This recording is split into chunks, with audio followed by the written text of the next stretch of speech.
Yeah, so let me intro you here a little bit. So we got Michael Scott, Wright Trailers, but he's also a county commissioner, engineer, sponsor of NHRA, PDRA, basically anything you could put Wright Trailers on. I think your logo is, I don't know how much time you put into that logo, but it is so recognizable with the bright yellow letters that it stands out really well against almost everything. I'm sure most people have seen the Wright Trailers logo, whether it was on Victor's Pro Mod, whether it's been on trailers, whether it's been on boards at the track. It's kind of that, it's hard to escape, which is kind of crazy to think about. Right. And how much is that by design of just like a brute force guerrilla marketing tactic, I guess you could say? Yeah, I mean, I think the placement of it, but the actual inspiration for the logo came kind of by accident. It was on the first Camaro that we ever sponsored. That was a drag car.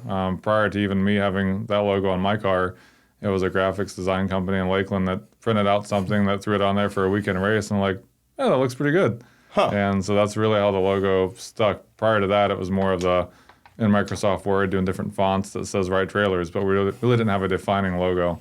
And that really came to birth from that yellow. It was a yellow Camaro that went on, and it was a black outline. I'm like, the yellow infill kind of looks good. I figured it was a mostly like by accident thing because it's not like the craziest logo by any means, but it just kind of works, you know? That's pretty cool. So you have 2 locations now. So in total, we've got 6 locations in the country. So we're Florida-wise, we're Lakeland, Tampa, and Ocala. And then out of the state of Florida, we have 1 in Alabama, 1 in Mississippi, 1 in Wisconsin. Okay. So we're now 6 locations and continuing to grow. We're looking at a spot down in Bradenton now, so we'll be hopefully a part of the Bradenton community. We already kind of are, but officially as a store, have a storefront down here soon as well. And mostly, or a lot of race trailers, but probably not mostly. It's just what I see. Yeah, so a lot of people ask, obviously at the racetrack, you are just around race trailers, and we race, my kids race. So it's assumed that race trailers are a big part of our business, and it is to some extent, but really the best way to explain it, and I've done it for years, is race trailers are the gravy on the mashed potatoes. If you have no mashed potatoes, you're going to go hungry if you just eat gravy. So for us, a lot of our trailer sales, and the bulk of it comes from landscapers, homeowners, contractors, roofers that are buying those open or enclosed trailers for work use or hobby use that aren't drag racers.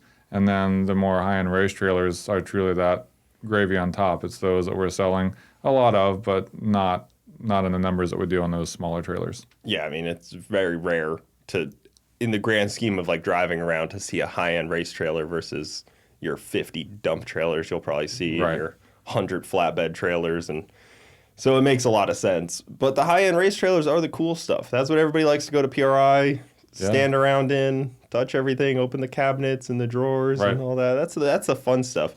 I always laugh because there was one time where this brand new Intech pulled into TX2K one time. Guy rolls out this twin turbo Viper from it. Everybody's standing around asking him about the trailer. Who cares about the car? Nobody, like, people paid attention, but like 9 out of 10 people that were there racing went up and asked him about the trailer.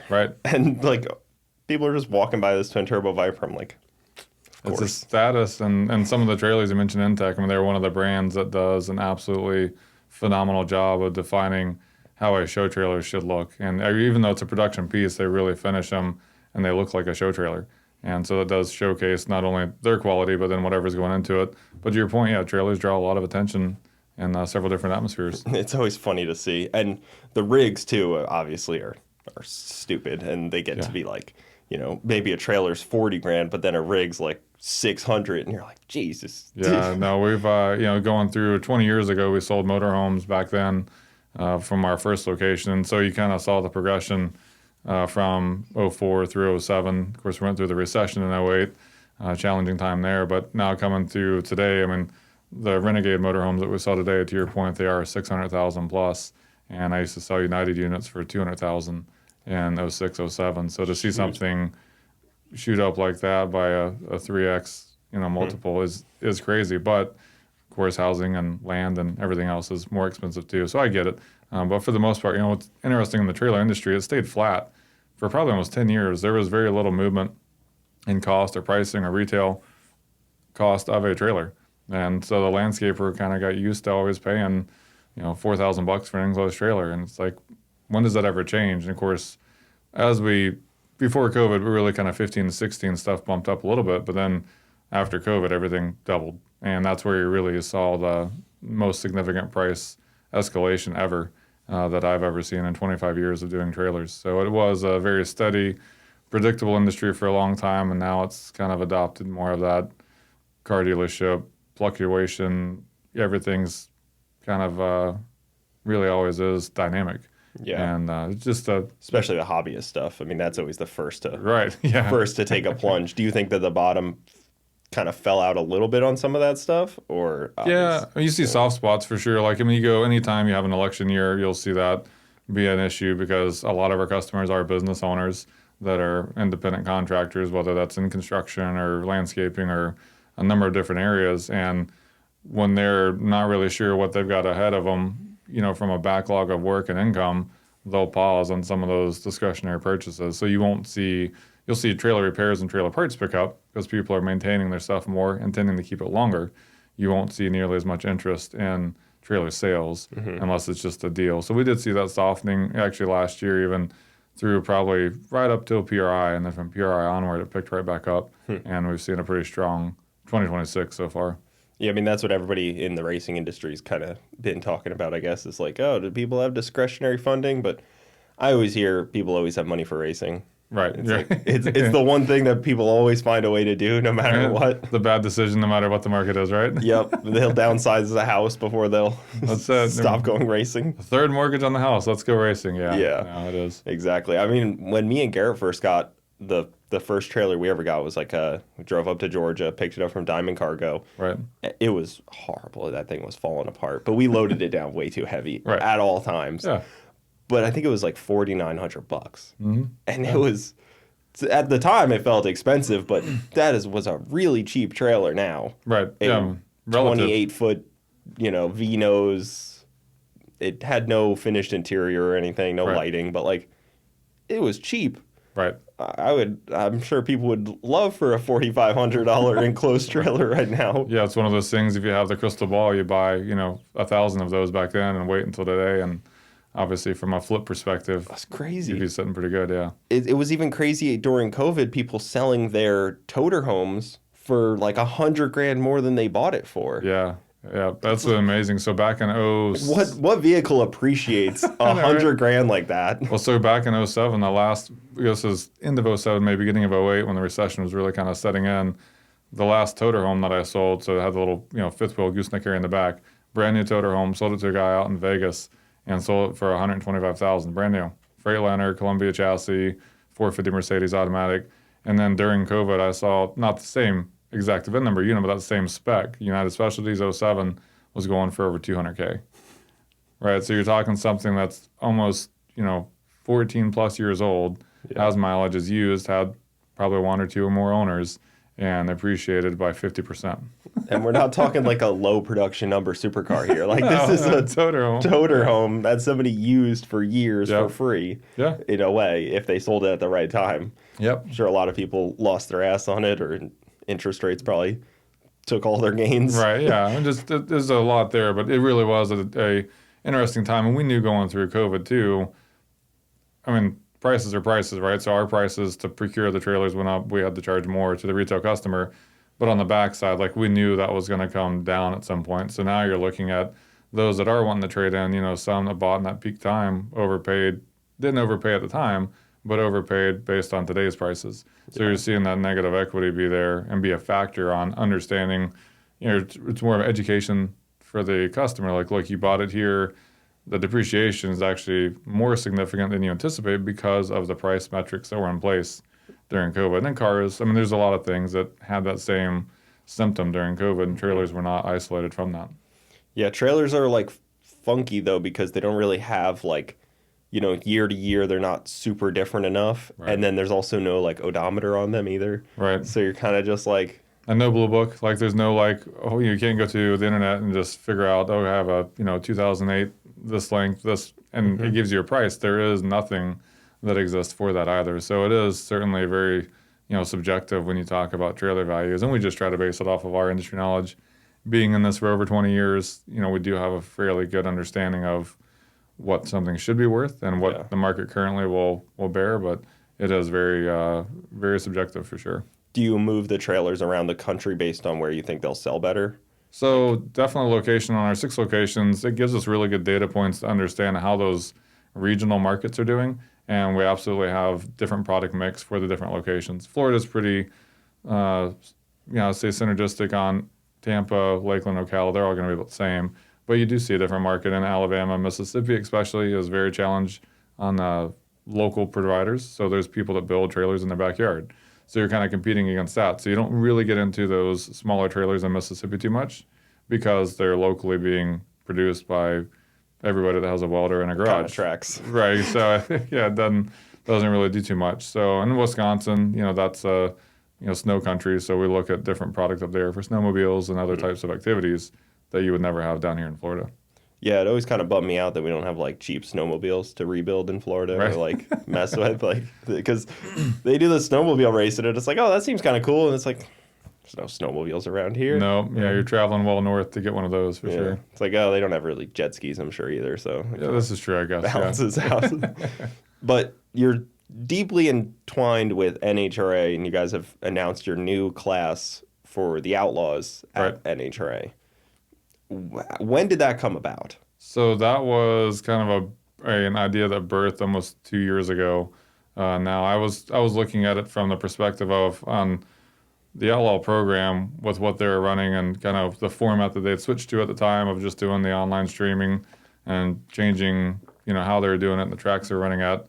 For me, I kind of saw it as hoping that they would be successful for those participants, but the reality of just knowing the metrics behind cable TV versus that online stream platform, the impact that you have just isn't there yet. Can it be in years down the road? Certainly, but it's still not the same as being on a major network on cable. Yeah. And so looking at what limited exposure those participants were getting based on that stream, what's that going to do to sponsor engagement, to sponsor commitments, the whole thing to me seemed to, for me, it was the writing was on the wall that it wasn't going to be long sustaining in that format. Now, if they got to deal with cable TV again, then maybe it picks right back up and rolls.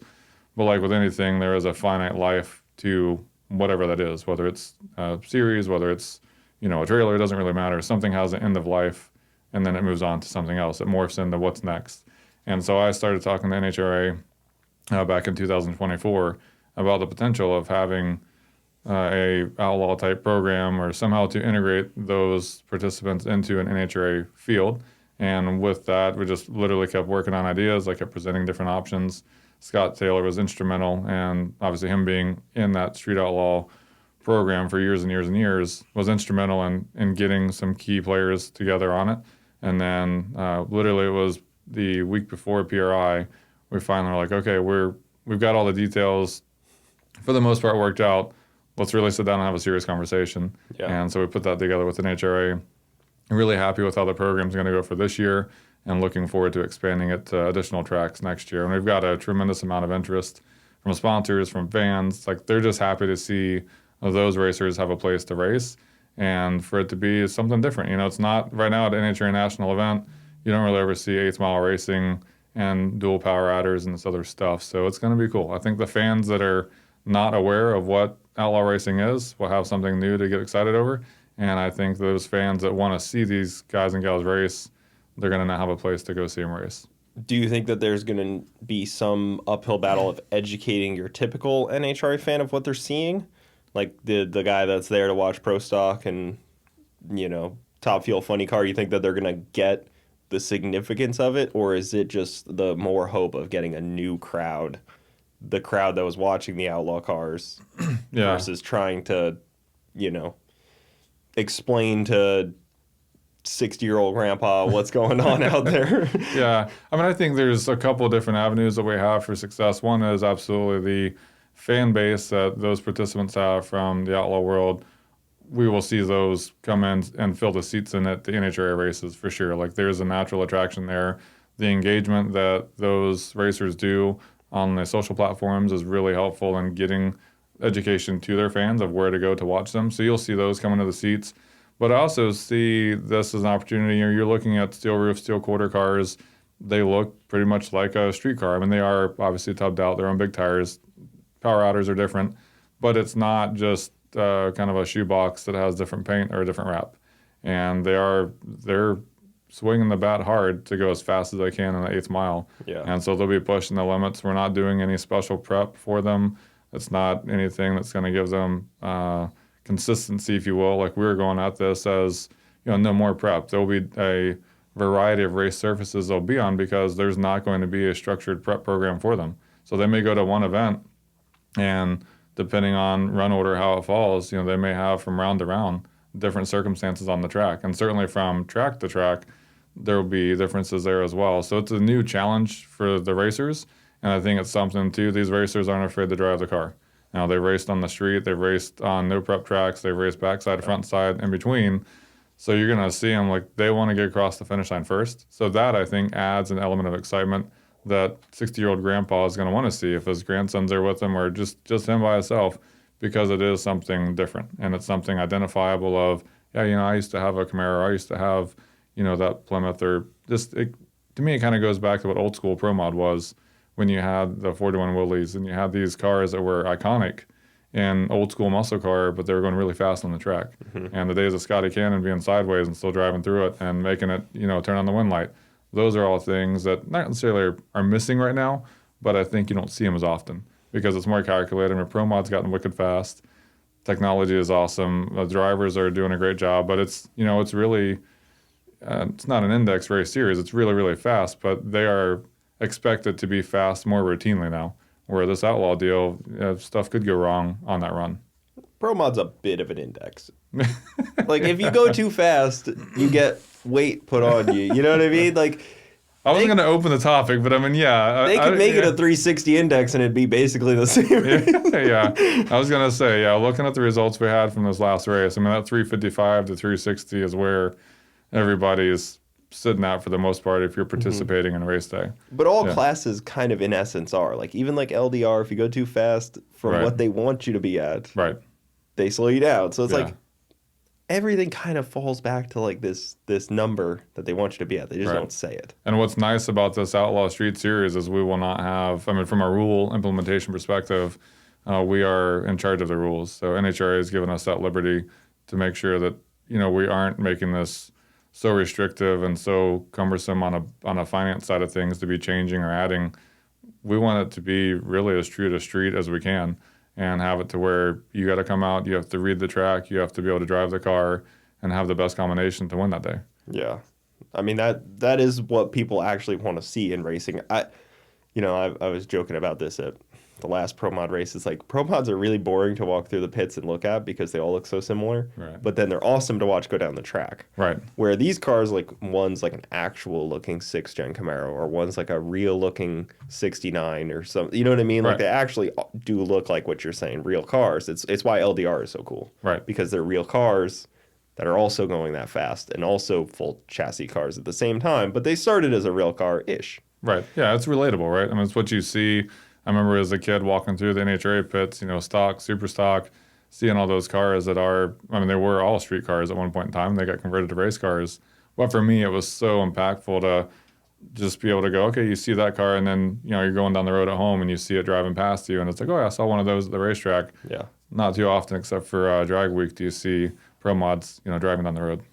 Yeah, it's like the whole NASCAR thing, wins on Sunday, sells on Monday type of the concept there. I mean, it'd be cooler if more OEMs stepped in. Besides, it seems like just Dodge really cares, and I think Toyota's even stepping out. Right. So it'd be cool if like the factories actually competed a little bit more. They have their copos, but those are kind of, again, it's like... Yeah, there could be more rivalry there. I think it's just a matter of, when you look at upper management in the OE sector, what's really driving the bus for them. They get pushed by numbers so often, being publicly traded companies, and really performance is driven by the daily stock price when you look at it from the grand scheme. So there's the opportunity to kind of step out of the normal and take those chances and spend the money on risk, or I really do think kind of more tamped down, if you will, by that stress of performance. Well, like you hear from like Don Garlitz, and he was like, yeah, Pontiac was secretly sending me just motor after motor after motor. Maybe it wasn't Pontiac, maybe it was Oldsmobile or something like that. Right. But like they were just secretly sending him motors because he was breaking them so much. Like that kind of stuff would be nice to see OEMs do, but I don't know. He probably can't do that again. Are you surprised by the 8th mile pushback is still real? That people still are mad about 8th mile after what, 15 years? Yeah, I think as far as a racer, I get it. As far as a spectator, I mean, you don't see people stacking the stands from the 8th mile to the quarter mile. Me as a racer, I would go to a national event and I do sit at like the 1,000-foot mark or so, just because I like to see the speed element of it. And I watch finish line racing when you're looking at different non-heads-up classes. But I think from a spectator view, 8th mile is where it's at, and obviously participation-wise, easier on parts. It's safer. You know, you're not getting just from an aerodynamic standpoint of being a former engineer, like I get it, you know, from a 660 to the 1320, you're inducing a lot more potential for, you know, stuff to go wrong just based on aerodynamics and how much velocity is occurring and building momentum and all this stuff that from a driver safety standpoint really is hazardous. And so I do appreciate, I think, some of the creativity that's been induced on 8th mile. The little gangster deal is pretty cool. That's getting a lot of traction, and that was the first time I raced it.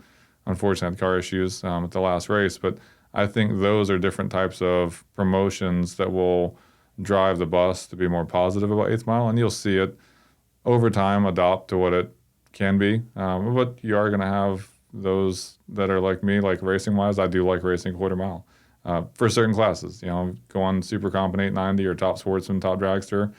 To me, the eighth mile is great, but it's kind of like the roller coaster ride that ended a little too soon. Like I just want more on the backside, and life is different after 200 miles an hour. I can tell you that too. And of course, I could do something to go 200 in the eighth, but it still happens really, really fast. You know, where the buildup of a quarter and you're running over 200 as you cross the quarter mile stripe, it's just different.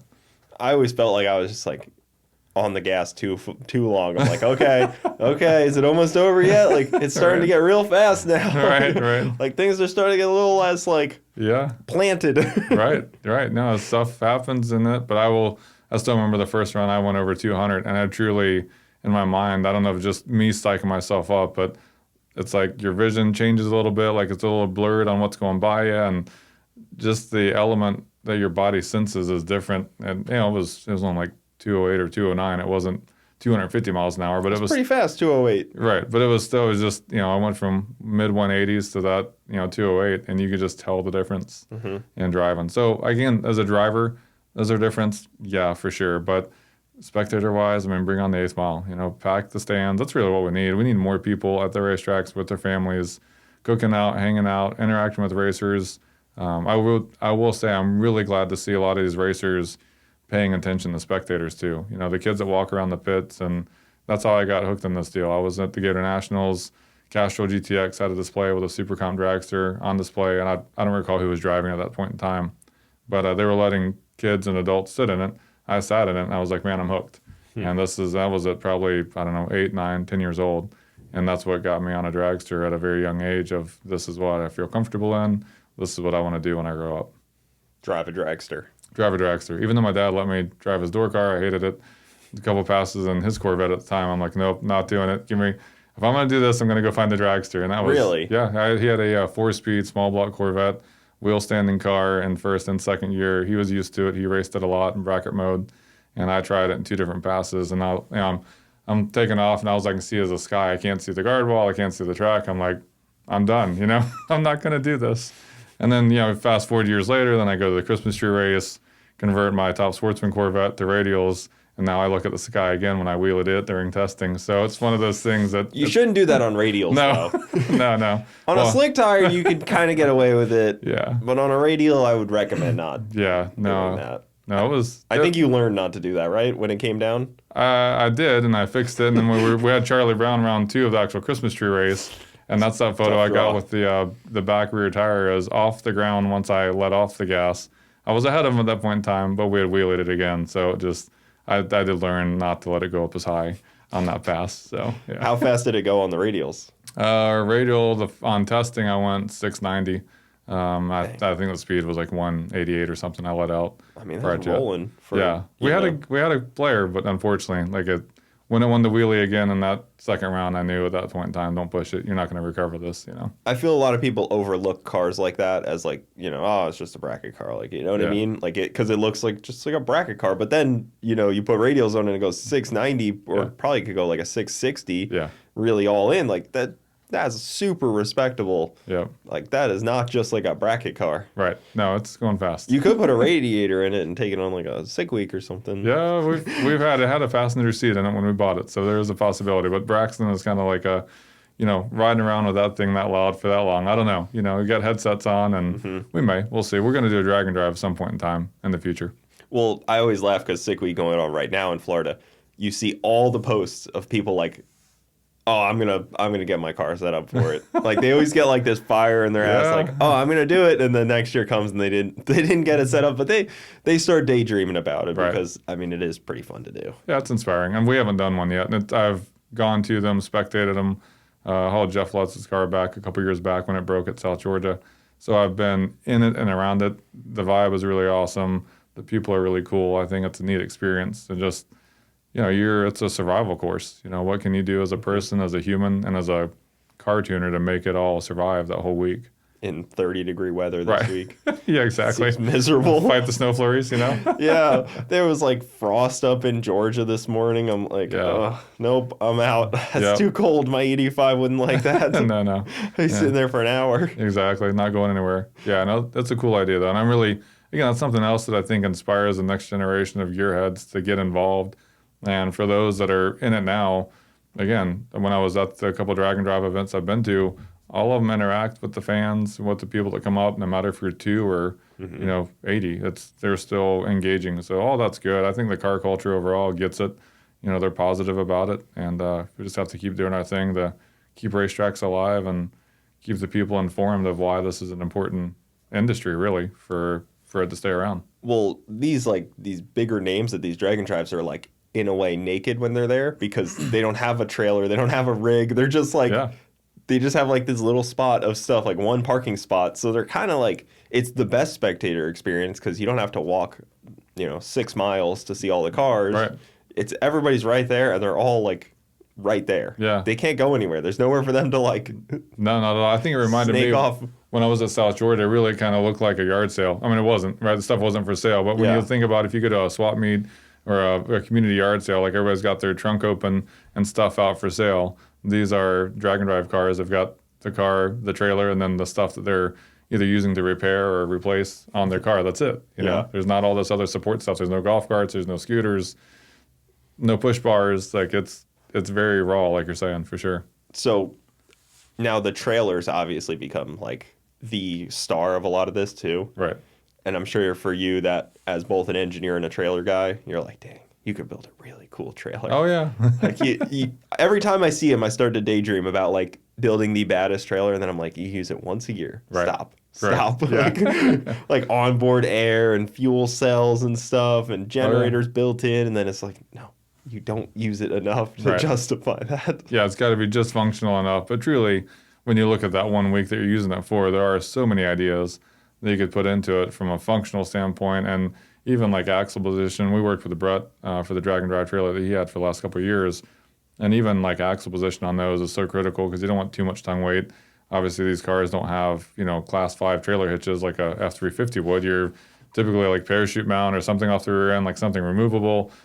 All these variables on just the trailer hitch so it doesn't break off when you're towing it. My Camaro, I ordered one right off of U-Haul, bolt-on rear hitch assembly, and I was like, oh, dang, this thing's like engineered correctly because you always see ones break off. Like, it's common, or like they're too high up. I was like, oh, just bolt it right on there. Good thing I still got this frame rail back here.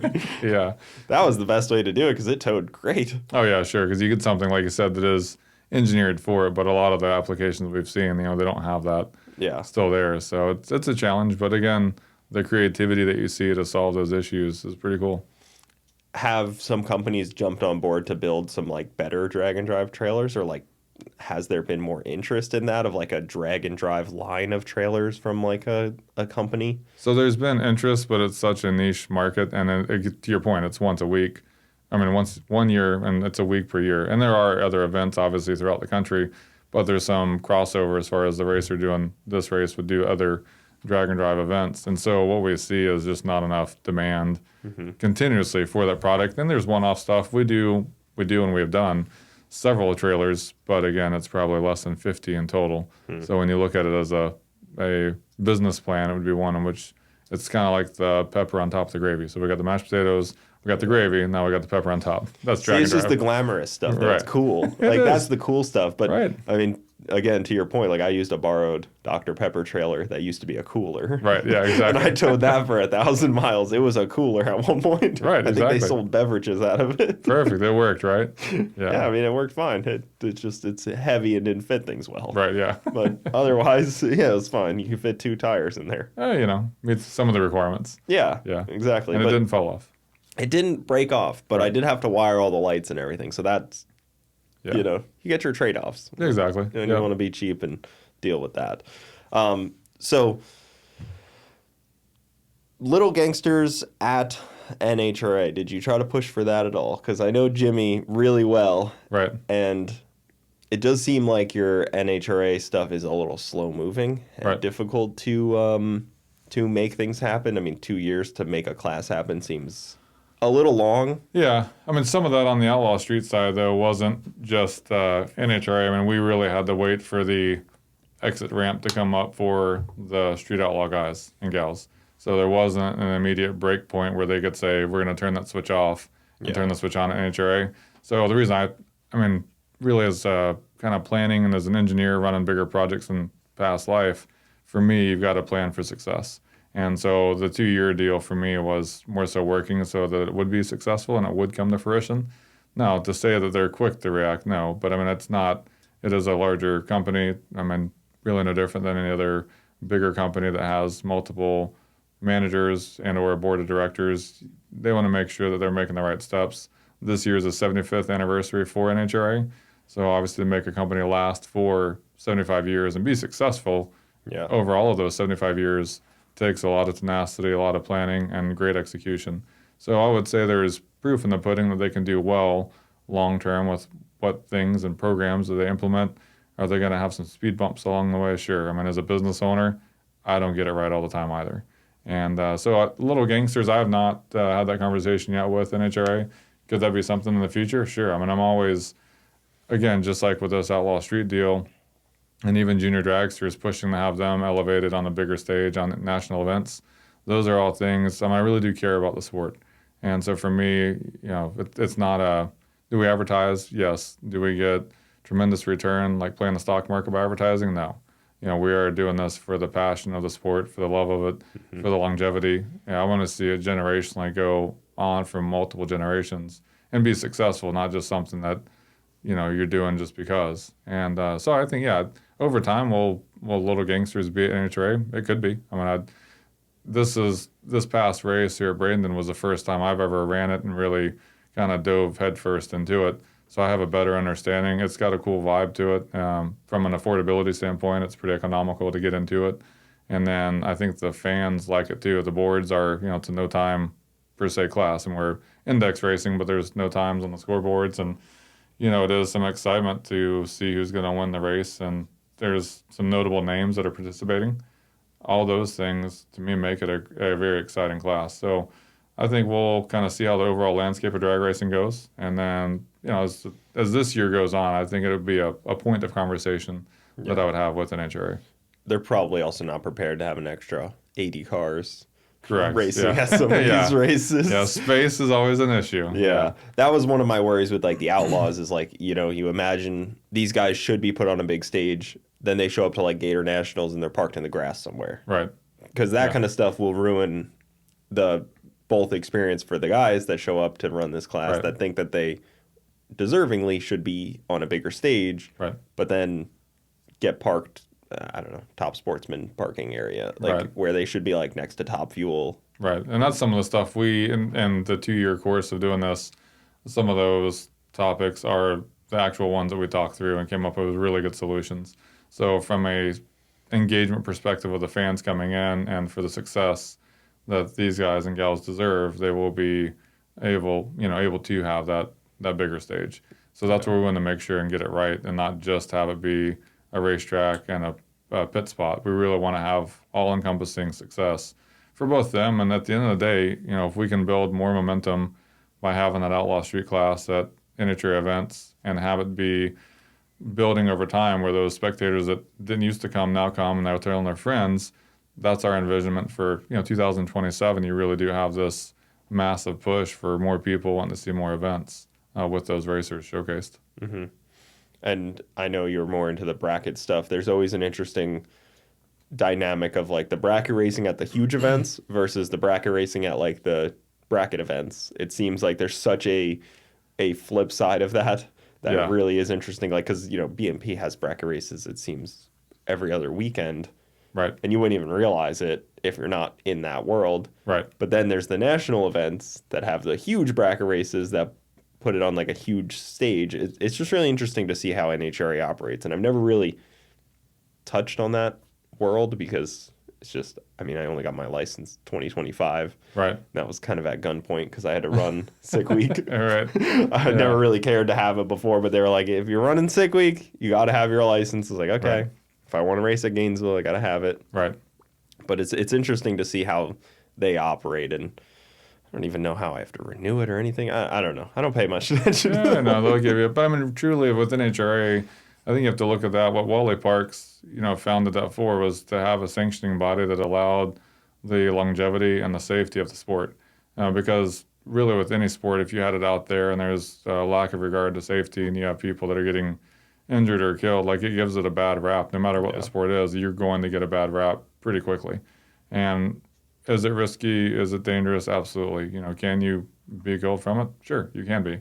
But they're calculated risk. There's mitigations in place from the safety equipment. And that's what I do see, to your point, I race bracket races locally. We go NHRA racing on divisional and national event levels. And what I've always respected about NHRA is their dedication to safety. Are they perfect? No. But man, are they ever observant of making sure your belts are up to date, making sure you have the right driving gear, for whatever class you're running. And before you go and go into the water box at an NHRA event, they are checking to make sure belts are tight, gloves are on if you're required, like all that stuff is in place. And to me, that's super important because you really don't know if something's going to happen. But if it's happening, it's that shoulda, coulda, woulda moment. And obviously you can't go back in time and shoulda have or could have. You didn't. And the bracket races that I've been to, not at any one particular track, but there's some that are very lax, in the safety gear side of things. And you see people that are, running. Literally, there was a guy a couple years ago that had a fire. It was I think a little roadster, but left the fuel cap off. Car caught on fire when he was, I don't know if he was just did the burnout or if he just took off. It was in the front side of the track. Anyway, he hops out of the car. He's got pajama pants on and like, hey, dudes. Like, it was ridiculous. I'm like, literally, if fire gets on those pajama pants, you're going to regret that for the rest of your life. Like, you have to think about polyester. Yeah, melt just melt to your right. skin. Yeah, melt right to you. Yeah. So those are the things I can really compliment NHRA on. And if they get a bad rap because they're too strict, quote unquote, then compliments to them, because that means if somebody's complaining about too strict, they probably weren't prepared to be safe. Mm-hmm. And safety is absolutely of most importance. Absolutely. I personally get mad at some of my friends that take safety too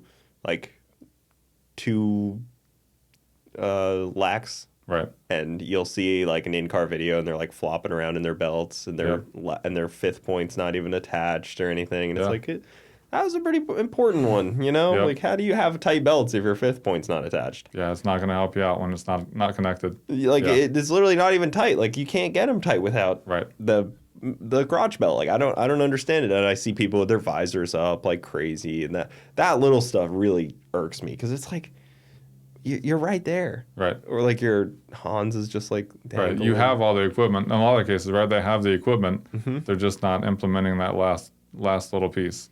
And that's where you mentioned the visor.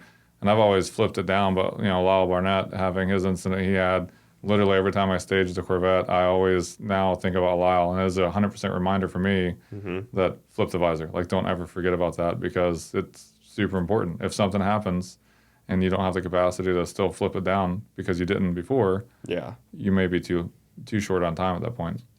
It's crazy. It's crazy, like the having it and just like not having it right. Right. Like, all right, it's one thing like you don't have it because you can't afford it. It's expensive. Like I can kind of get that. Right. But when you have it and it's just sitting there, Yeah. even like when I've driven slow cars and I have all my gear and I'm looking at my Hans and I'm like, it's a 10-second car, but it's like, but it's right here. Yep.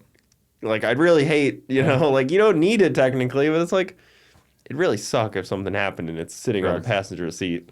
Yep. So then I'm overkill in a slow car, and I'm like, I feel like an idiot now. I'm in like, in like a 20 layer in like a 10-second though. car. Yeah, you're prepared. You're talking about the layers. Used to have a 5 layer, and then I had the 15 layer for the top sportsman and TD with, but now I always wear a 15 layer because again, it's when you really look at the data on a 5 layer to a 15 layer, if I'm on fire or in a car that's on fire, I 100% want the 15 layer on, just from the burn time perspective. It's not a lot of time that you have in a 5 layer. So if I have it, like you're saying, you have the gear, why not go ahead and have that extra layer of protection? I know, it's like you got like some people have like a cheap jacket that they'll wear for like some things. Right. And like I need probably upgraded safety gear, as most people probably do. There's very few people that have like the perfect safety gear unless they're like top level competitors, because everybody's kind of piecing together what they got and what they to go racing. It sucks that safety gets pushed on the back burner because it doesn't help you win races. Right. Yeah. Really. Yeah. Even like cage in a car doesn't help you win a race. Right. It just keeps you alive when you need it. Yeah. Yep. Yeah, it's the unfortunate side. So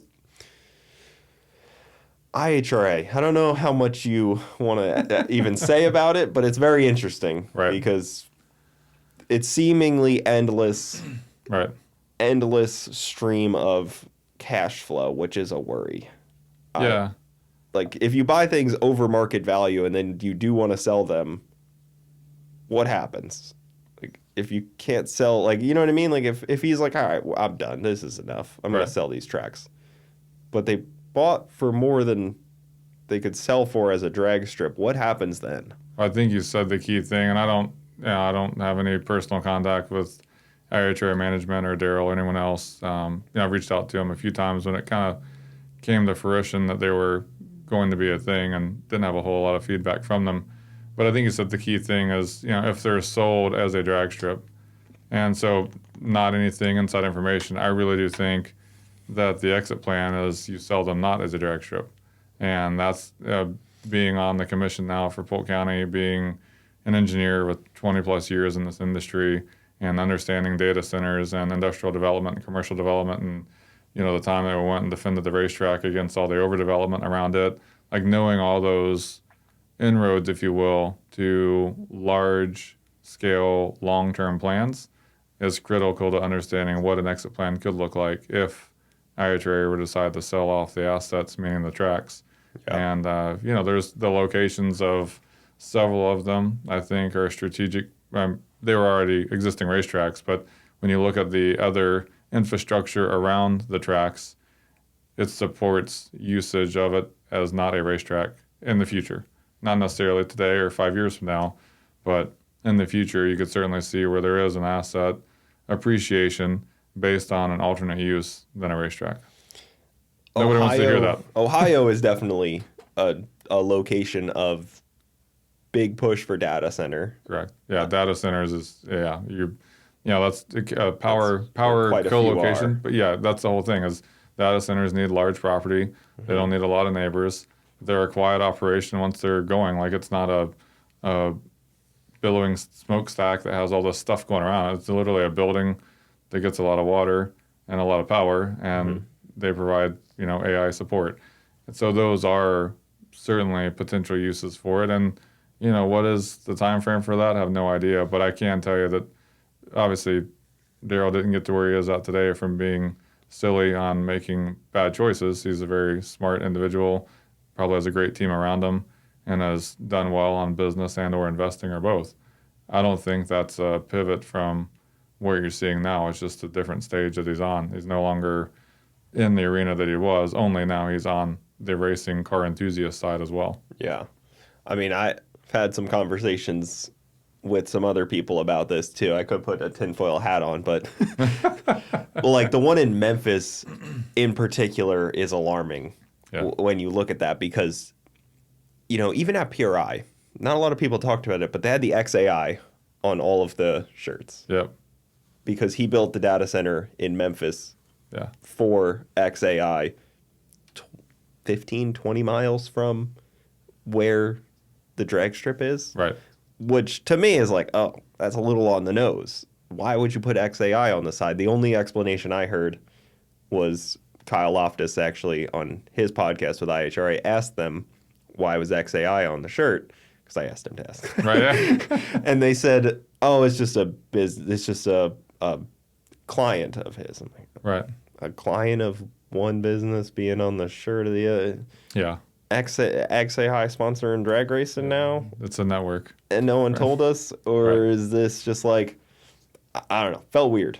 Right. Feels a little on the nose of these drag strips becoming data centers. And in the meantime, if they're drag strips, great. But then in the long term, if they're not, a little sad. Right. You know, it is what it is, a free market. But like, Right. Well, and it goes back to if you, and again, I truly have no inside information at all on IHRA and wish them the best and the racers. And will we race at one? I'm sure at some point we'll probably try it. But, you know, you go back to when Walt came to Florida and was buying the land for, you know, Walt Disney World. He didn't go out and have a big campaign saying, I'm looking to buy, you know, vacant land for an amusement park, because obviously if he did, then the price would be exponentially higher than what he paid. He bought a lot of stuff under different LLCs and covertly merged it all together, and then bam, you've got Disney World.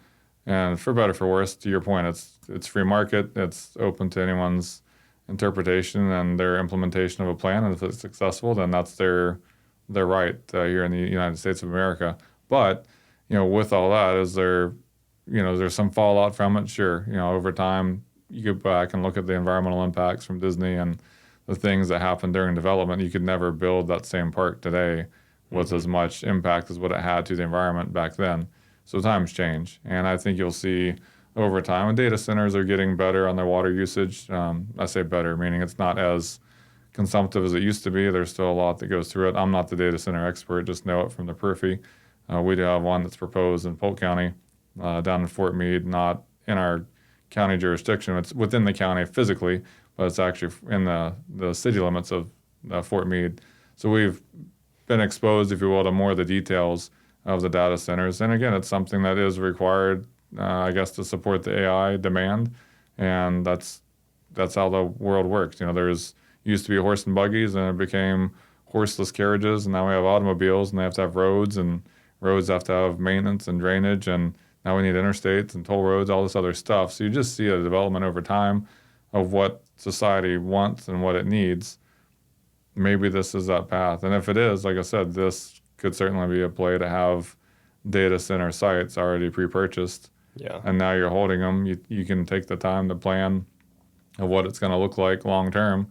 And you have this master development that's a portfolio of land that's ripe for data centers and or commercial or industrial development. Well, you even have like an overwhelming support base that you wouldn't if you just bought a piece of farmland. If you bought a piece of farmland, Right. you'd actually have the opposite. You'd have people attacking you. Right Right. now, he has people that will go out and protest to not change the zoning or to change it as needed because it needs to be kept a drag strip or Right. something. You know what I mean? Like, Yeah. you have the opposite. You have this like strong wave of people that are, you know, excited and wanting to keep these tracks. And, you know, the argument is like, oh, well, he puts a lot of money in to fix them up. It's like, yeah, it was peanuts. Right. Realistically. Right. Tax write-off. Right. It's not I mean, billions like right. a data center.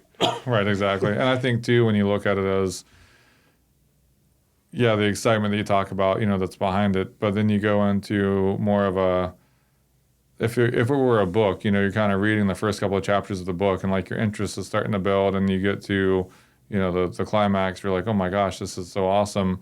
And then there's kind of that final two chapters of the book. You know, if this were a book, I'd skip to the end and just read the last two chapters and say, okay, now how can we plan something different to maybe write the end chapters a little differently to have a better end result?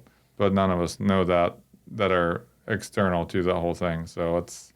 I think only he knows. Right, yeah. I don't even think people close to him know. Right, so maybe live the moment. You know, I think that's what's happening right now is it's live the moment. It's IHRA is an opportunity for more people to race, more people to know about the industry of drag racing, and whatever time we have on that, I mean, let it run its course. And I guess, you know, if we can influence it as a fan base or as a participant based, let's do our best to do that. But at the end of the day, I mean, yeah, on a money in, money out, the tracks aren't going to be obtainable. You're not going to get another independent operator that could go in and buy a track 10 years from now and make it work on paper, probably financially.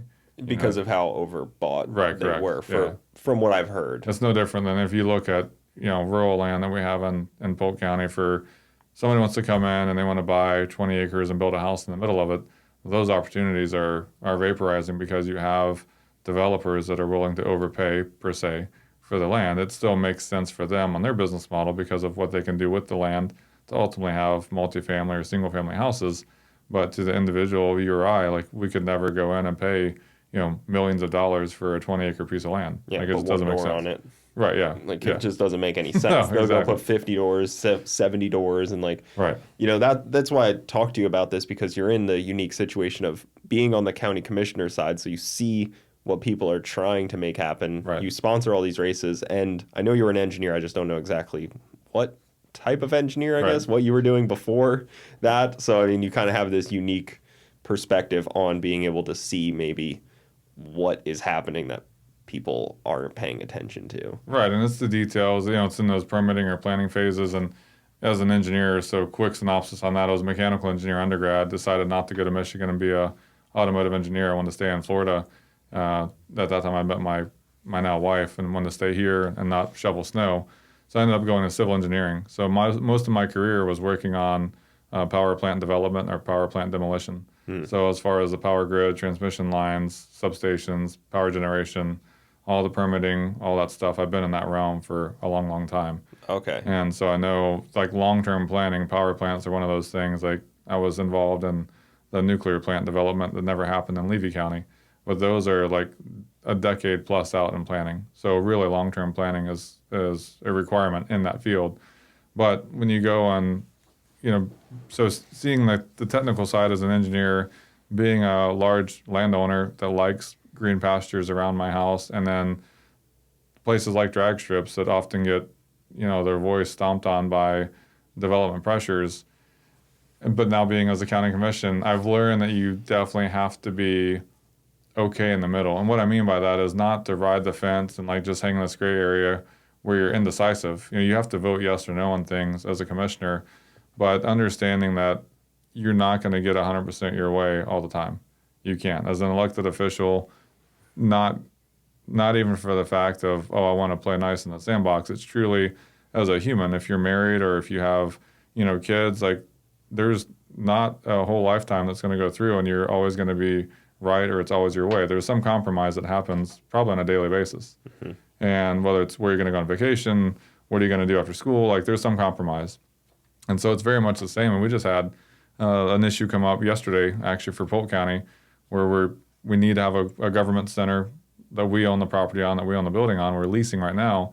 And there's a piece that's been, it is ripe for development. It's in the North Lakeland area. It's near where I live at. Vacant pasture, right? It used to be black-eyed peas growing on it years ago when I was a kid.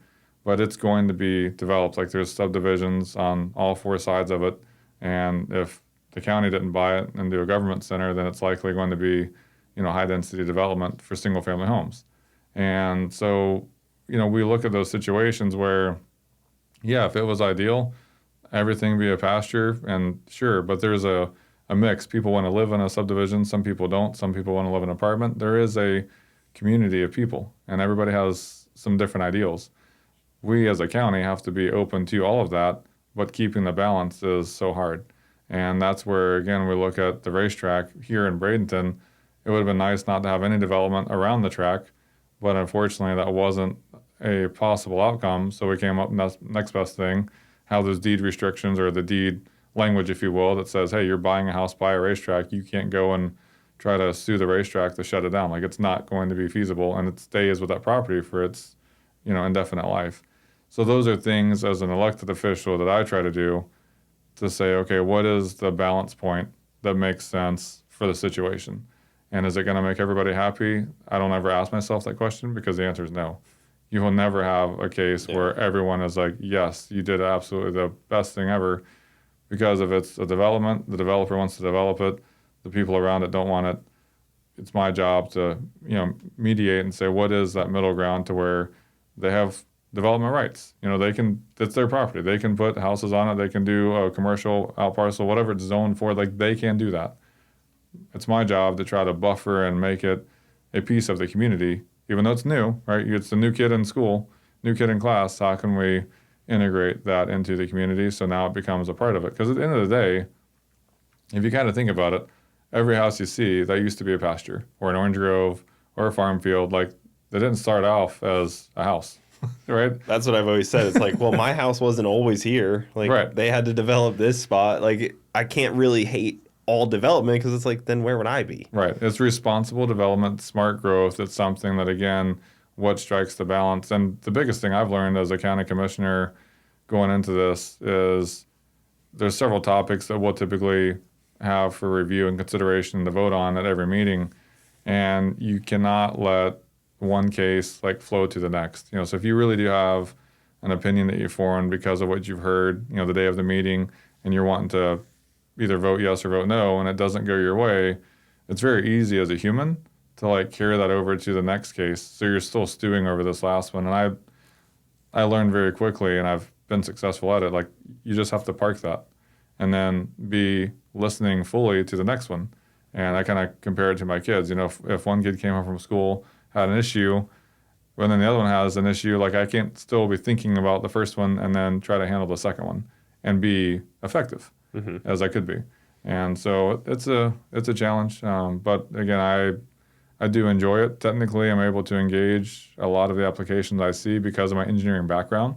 So specifically on stormwater and flooding and site design, really come into it with technical know-how. So if there's something that's not right, I will call them out on it. And I've done that several times, not to make them look bad. I want it to be right and the best for the county once it's all in place and operating. Yeah, and you can't do it later. You got to do it now. So then it becomes the county's problem. And then what are we supposed to do?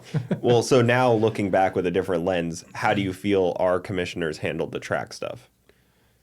So a couple of things. Yeah, I think because you were in a different situation at the time. You weren't right. a commissioner yet. You know different stuff now. I think and knowing what went on during that process of us defending the track, and then what went on with one of the commissioners in particular during that process when there was a wreck that was single car involved and the whole DUI thing, but not DUI because that person wasn't behind the wheel.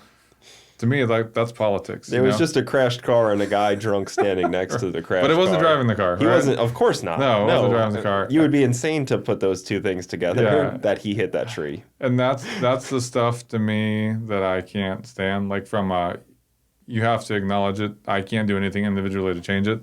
I just think it's sad that there's not, from really my stance now, is it drives me to want to motivate more everyday citizens to run for office.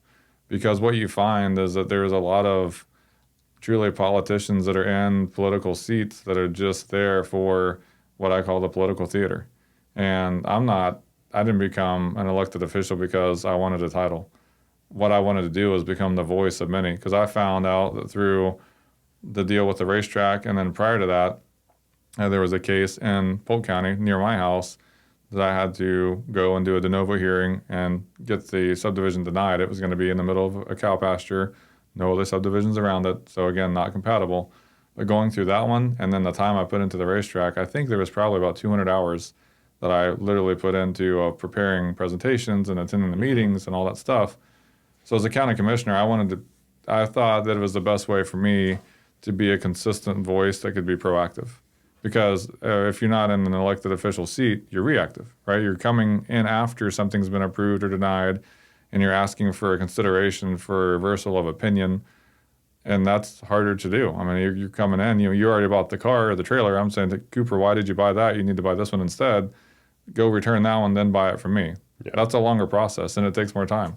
So as a county commissioner now, I ran on 3 pillars as I was campaigning, but after getting elected and now being in it for a year and a half, I realized 2 things, really the only 2 things I do. I'm either the voice or the educator. So by being the voice, I'm the voice of if there are constituents that have an issue and it's either a county service or if it's been something that development's going on nearby them and they're not being heard, then I can step in and be their voice. Now, if it's a development that's going on and it's totally within their permit and they're doing everything right, and there's constituents around it that are having issues with it, then I'm the educator. I can educate them on why this is going on, why it happened, what they're seeing, so I become their educator. So really, it's two simple things. So acknowledging that now, I mean, whether it's you or if it's Garrett or James, there's a number of people that I know that I would encourage you guys that are in Manatee County to consider running for office next time it comes available for your district, because that's where the difference starts. We can't do anything to change the past. We can't do anything to eliminate the 35-foot tall berm that's next to the racetrack. I don't know if it's that tall, but it's really tall. And we can't do things to reverse course.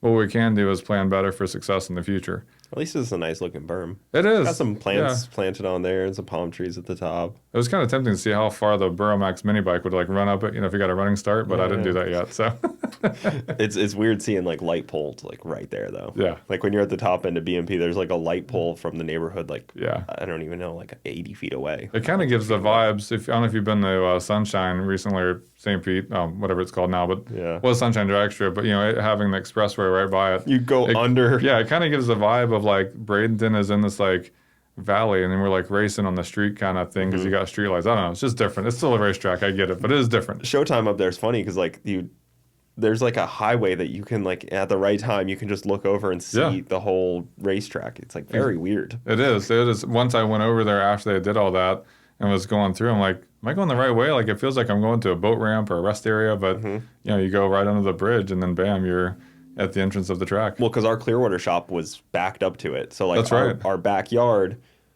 At first, you looked out and you saw a bunch of trees when we first moved in. Right. Then you saw a bunch of dirt, which was unfortunate for a while because then there was a lot of rodents because they cleared all the trees. Right. Then they built a highway and there was a lot of dust. Yep. And then we were gone by the time they were finished. So I didn't really get to experience the cars then. Yeah. But it was like this progression of like, man, this really sucks. It's all the change in the backyard. Yeah. Just watching it all change and like construction and like there would be like morning meetings of like 50 construction workers like 100 feet from me. Yeah. I could like listen in on what they were doing. Yeah. But yeah, it was pretty interesting. We actually have a problem right now in Manatee County of problem, depending on what side, is they're planning a cruise port. Gotcha. Right on the corner of the Skyway Bridge at the bottom of it. Okay. They bought like this big little island area, which is like mangroves, and they're like, we're going to put cruise ships ported right here. And it's like, wow, seems aggressive. People are pretty mad. Right. It's pretty far from me, so it's kind of like, I'm not really too worried about it, but I'm sure all the not in my backyard people are really fired up. Right. All the Palmetto people that are like, because it's kind of right there in Palmetto area. Yeah. But I mean, it's going to be a pretty big, it seems like it's going to be a pretty big cruise port. Right. And I think counties have to do, it really is important for the counties to do a better job of communicating with the constituents. Not every topic can be discussed prior to it coming out, but as much as possible, I've been a big proponent of push communication. The social platforms, from Facebook, Insta, TikTok, all the other stuff that's out there. There really are a lot of ways and avenues that we can efficiently and effective push out communications. It doesn't have to be a story that makes the 5 o'clock news anymore. It can be through other avenues. And so with those being available to us, put it out there. And for Manatee County, I think there's just a lot of pent-up anger from years of not being heard. From what I look at, there's a lot of people in Manatee County that felt they were just ignored by past commissioners. And for those reasons, they're still upset. And some of that now is still there. It's a residual from the past. But it would be beholden of the current commission to really just engage, roll up their sleeves, have community meetings, talk to the constituents, whether it's in their backyard or not. I'm District 5 commissioner for Polk County, and that's kind of the northern part of the county. But I tell everybody in the county, I'm not just District 5 commissioner. Like, if you have an issue that is affecting you and you live in Polk County, like, I want to know. Yeah, because you vote on all of it. Right, correct. Like, you still have to vote yes or no. So, like, district really doesn't matter all that much. Like, you still have to approve it. You can't just, like, pretend the stuff's not happening everywhere else. Correct. And then say yes to it all. Right. It's like, oh, that's your deal. I'll just agree with you. Right. I don't see it, so I'm just going to let it go. It's not, and that's not how I operate, nor will I ever operate on that, because it really is important. Before I'm a commissioner, I really wanted the other commissioners to listen to me for the issues that I had, and some did, and I felt some others were kind of, more on the already predetermined path of what they were going to say, no matter what I said. Yeah. And that to me is unfortunate, because as an elected official, as best as possible as a human, like, you need to be open to what's being presented and to understand it better. It feels like our commissioners are they feel like they're just in control of everything, and you seem like you take an approach of like you're part of the community, not just like I run the community type of thing. Correct.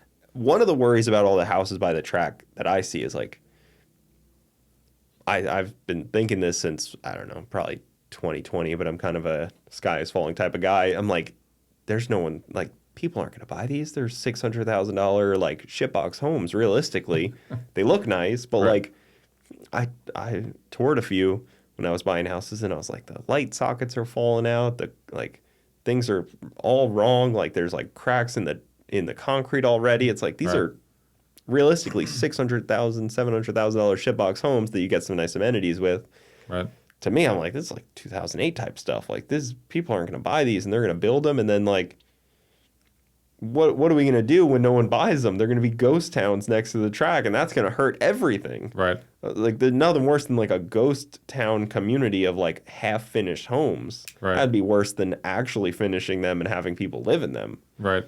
So that was one of my worries that I see with all those homes. I mean, they're talking 4,000 homes. Well, what's interesting, and I don't know to what extent this will transfer over to those houses next to the track, but just driving back from the track from the other weekend, that was one of the more recently developed subdivisions that's a little bit to the west on 64.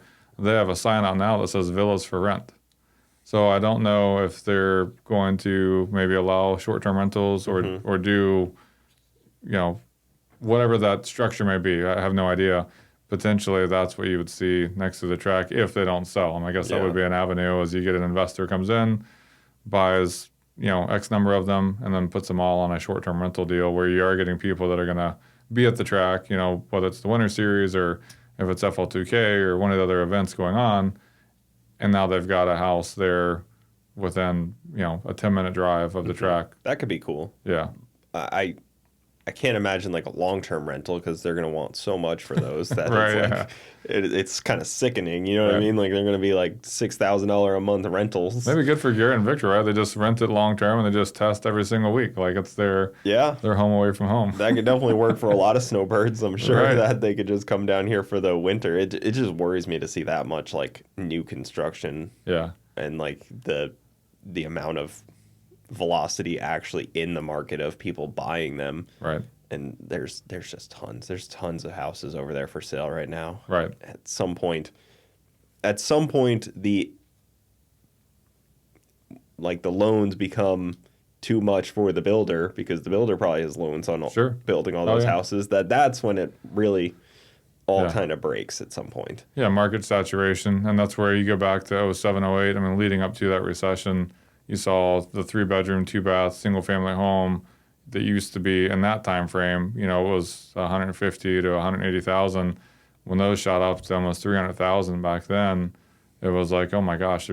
For me, I was thinking there's no one that can typically afford that. And if you have an adjustable rate mortgage, when that ARM expires in 3 years or 2 years or 5 years, and the rate goes up a couple points or doubles or whatever it does, now all of a sudden you have an affordability crisis because literally your household income cannot afford to pay the mortgage, and then you're going to have foreclosures. And sure enough, in 2008, 2009, you see the bottom fall out of it. So I would like to think that as a society and as an industry on the housing market, they would learn and adapt and remember. Right, remember is the key word, and not repeat the errors of the past. But there's no reason to. Right, because then it's a boom bust. Right, it's when the times are good, just sling as much as you can, make as much money as you can, and when it fails, duck and cover kind of seems to be the MO, which is sad, but it is what you see a lot in the home building construction business. There and some of those home builders that are in there, they are publicly traded too. So when we talk about like the OEs earlier on the different challenges on racing and went on Sunday, buy on Monday kind of thing, you'll see, but those always can't do it because they're beholden to shareholders on the publicly traded market, these home builders are the same way. They have to perform on the profit and loss and then the earnings per share. If they don't, then heads roll on the top executive side. So there's always that pressure cooker effect that all reality pushes bad decisions a lot versus educated decisions. Yeah. And it's driven by the dollar. Well, I think like even D.R. Horton last year had like a 40% drop in home sales. Yep. And it's like, that's some scary data to see when it's like, half of those freaking homes are D.R. Horton. Right. And then you hear from D.R. Horton people that live in those homes and they're like, this is a horrible experience. Yeah. Like, yeah, it's got a warranty, but it's like, Yeah. my shingles are falling off. Yeah, it's not what it should be for sure. And I think that's the deceit of Americans, and truly too, it's kind of a scarier time when you look at what AI is capable of doing and what we are willing to give up as a society when you talk about just kind of like brain power, common sense, right? If I want to have a great quality home, like what are the features that I look at? Well, if everything I'm dependent upon is just looking at marketing material that home builders are providing me, I'm never going to learn truly what it is. And if you walked up to a car and they're like, yeah, it's got a 200,000 mile unlimited year warranty, but you read it and it says, internally oiled components that receive less oil than 5 ounces per year, like something crazy. Yeah. But you don't know anything about it, then you don't know. You don't know what you don't know. So more of this technology that's coming online that allows what I consider our brains to disengage is not going to lead to greater success for the majority. It's going to elevate those just to take advantage of those that don't know. Yeah. That's a tough deal. And it seems like custom home building is like gone Right. for the most part. People don't see the value in it, right? Like it's Yeah. too much, quote unquote, too much to build a custom home. What you're paying for is quality and durability. It's gone K-shape. It's like, there's Yeah. no mid-level custom home. It's like, yes, Right. there's plenty of high-end, Right. no real middle ground, Yeah. and then there's just low grade. But they're not even low price. It's the crazy part to me. It's like Right. they're low grade, but they're still Lipstick on it. $700,000, Yeah. which is just insane for me to think. 0.3 acre, $700,000 home that looks just like your neighbors, and your ACs are almost touching each other. Like it's Right. just crazy to imagine that, and I just don't know. That's the frustrating part of all of it. Is like Right. the one argument I made to the commissioners was like, can we at least like not zone them for 3 per acre? Right, at 5 foot least. setbacks and have you want to have something that looks like a community versus just Yeah. row housing. Like, can we at least Right. just be like 1 acre per home? Like, it has to be one, because then you get like a neighborhood like mine at least, where it's like Right. something. It doesn't feel like you're. I don't know. That's the only frustrating part of all of the house building. I don't care. Build all the houses you want, but it's like. Again, it's the balance, right? That's what we talked about is you really need to have a balance in a community because not every person in the community wants the same thing. Mm-hmm. And that's where it really is hard to fight those voices being muted or suppressed Mm-hmm. because you get so much push for this other development stuff. But yeah, I mean, again, that's stuff that changes. All the setbacks, the lot width, that's all policy driven within the counties. So if you got more commissioners that were on board at each county, that would apply more of the approach of let's do what's beneficial for the community as a whole versus one subsect of it, you would have a better community overall. You wouldn't be going down the road 30 years from now and saying, oh gosh, I wish we would have done something different back then. And there always will be some topics that we'll say that about, but when you have truly things that you can impact today with better policy decisions, I mean, look at Manatee County. They repealed, once the new commission got in, they repealed that text amendment. That's the only reason that the development around the track was able to proceed was because a consultant had submitted a text amendment to the code for Manatee County that allowed the eastern boundary to be bypassed and just continue connecting on to the east. And Yeah. that urban boundary was no longer a limiting factor. It's all because of a couple sentences that were submitted. Nothing was really ever said about it, and then it became this big thing, but it kind of was already too late. But it was okay then, but then when the new commission comes in, they repeal it, so that's no longer a thing, but now you already have the lasting impact of what that allowed. Yeah. So it's one of those things that why don't you just fix it before it becomes an issue? I like to think that they're dumb, but sometimes just malicious incompetence in a way, and just not caring, like just Yeah. genuinely not caring, Yeah, I think what drives you, you know, what feeling are you too conscious safe of? in your seat. Right. Yeah. What I think what drives you and what's the real reason that you're sitting in that seat? And for me, like I said, it's not when I ran the campaign. There was some pressure from developers that are in the Polk County area, you know, to provide. There's realtors that supported me. Like I'm not anti-development, right? I mean, people have to have a place to live, but there has to be a balance. But Yeah. as far as like the single-family home developers and the multifamily, I received zero contributions from them. I funded a lot of my campaign myself because I did not want to be financially like beholden. I mean, you shouldn't be, but it seems like that's what happens. If a candidate receives funding, you know, from home builder XYZ, then home builder XYZ comes in with this very aggressive plan for this plot of land, and that commissioner is saying yes. Just, you know, conveniently saying yes. Well, I think that's a lot of the reason why they even like approve in general is because they want to make sure that they can get that funding when they do want it. Like maybe Yeah. they didn't get it on the last election, but maybe their next election they might want that funding from the home builder. Maybe they're gonna try to run for the Florida House or something like Right. that, and they're like, "Oh, let me have this guy in my back pocket that I approved." Yeah. But that's all the shadiness of all politics. And that's what was kind of nice for me. When I was raw and transparent, I was like, I'm not, nor will I ever take funding from something that I truly don't believe has a balance for what I believe in. Mm-hmm. You know, and it will always stay that way. And for me, I think one of the challenges I was faced with was a lot would say, you know, look, you're going to change once you get into office. I'm like, no, I'm not going to change.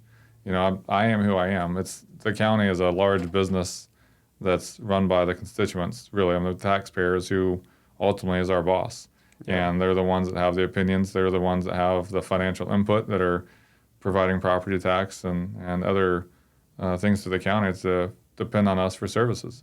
And if I ever find myself why I can't be of service to the community and represent them, then I don't need to be in office anymore.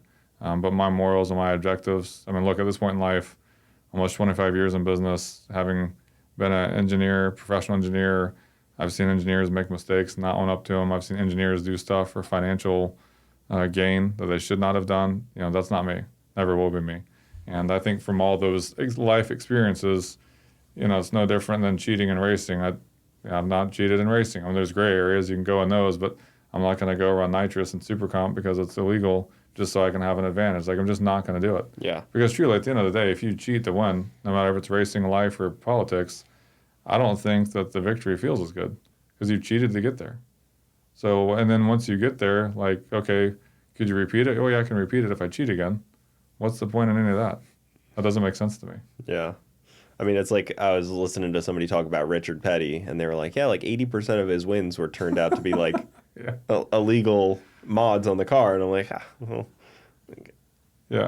like that seems a little like, you know, now at the time it's like nobody cares after the fact. Right. Right. But like in the moment, I'm sure everybody that was racing him was pretty pissed. Oh yeah, there was a couple. It was I think it was one of Dale Earnhardt's cars, and I don't recall which one it was, but there was a very small hole in the dash. I mean, looked like you could barely fit a paperclip in there if you unfolded the paperclip. Well, it turns out it was a momentary switch that was a timing advance. So when he'd be, you know, in a spot where he's like equally fast but needed a little bit more, he had a paperclip in his fire suit, and you know, as the story goes, he would take the paperclip out and then push in that hole, and through the switch, it advanced the timing and Nice. obviously gained some horsepower to make the pass. That's pretty funny. Yeah, but just a tiny hole. I mean, it was so tiny. Yeah, It's cool later in the Right. moment.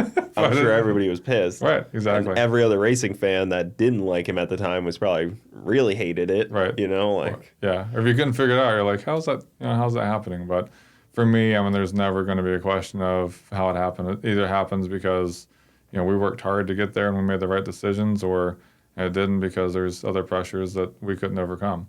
yeah. But it'd always be me. I appreciate you coming on. Any other things you need to want to say or do before we wrap this up? Yeah, I mean, I think just a big thank you to the automotive community. There was a lot of support when I ran for office for commissioner, and I appreciate that. And then at the racetracks, it just really is good to have that community of racers that support all of us. You know, if you have an issue with a car, they're there to help you out. And then too, from a what I said, the next generation, I mean, yourself and Garrett and Victor and Kyle with Boosted Boys, well, actually, all of you guys are kind of customers now too, but I truly view it as an extension of my family. And for me, it's just fun to be a part of it. I appreciate what you guys do. I think the public awareness that you bring to a lot of different topics, for what you're doing specifically in the studio is pretty awesome. So thank you for doing that. I appreciate you saying that. Yeah, it's been a lot of fun to Yep. get to hear from people. It's probably soured me a little bit though, hearing some things once like, cameras stop rolling or like phone calls and stuff, and you hear like back end stuff, and you're just like, oh, Yeah, man. it happens. It happens. Trust me, I see it on a regular basis. But I'm sure you felt it. Everything has risk and reward, and I think your reward you get from the show is far greater than some of the backlash you may get. Thank you. Yeah, but Good appreciate deal. it. Well, go follow him. Right Trailers. If you need a trailer, they're all over the country and ship all over the country as well. I'm sure it's not you don't have to show up in Lakeland to get yourself a trailer. Phone call away. We literally had a guy the other day that called in 9 o'clock in the morning. By 8 o'clock the next morning in North Carolina, we had his new dump trailer sitting on his doorstep. Oh, that's cool. Yeah, less than 24 hours. Dang. Yep. So shipping all across the country, and it's probably a little easier to ship a trailer. You just hook it up to a truck and tow it up. Make it happen. Yeah. Good deal. Well, thanks for coming on. We'll see you guys next time. Thanks for listening.